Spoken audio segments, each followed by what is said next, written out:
ऐतिहासिक शहर जूनागढ़ में ट्राफिक जामनी समस्याનો मुद्दो राज्यसभा સુધી પહોંચી ગયો છે। રાજ્યસભા સાંસદ શક્તિસિંહ ગોહિલે રાજ્યસભામાં ऐतिहासिक અને પ્રવાસની દ્રષ્ટિએ અત્યંત મહત્વના શહેર એવા જૂનાગઢ અંગે રજૂઆત કરી।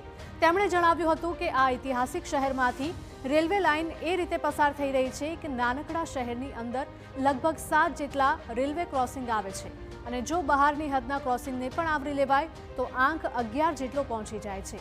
एक नानकड़ा शहर में आटला बधा रेलवे क्रॉसिंगना लीधे लोको सतत ट्राफिक जामनो सामनो करी रह्या छे।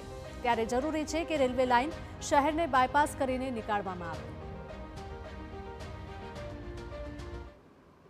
बार बार शहर में ट्रेन गुजरते वक्त ये रेलवे क्रॉसिंग पर रोक लगने से पूरे जूनागढ़ शहर में ट्रैफिक की बहुत बड़ी गंभीर समस्या हो रही है कि जूनागढ़ शहर में हो रही रेलवे क्रॉसिंग की इन परेशानियों से शहर को मुक्त करने के लिए बाईपास रेलवे लाइन जो जूनागढ़ शहर को बाईपास करती हुई निकल जाए और शहर के अंदर रेलवे क्रॉसिंग की दिक्कतें ना रहे, इस तरह की व्यवस्था करें।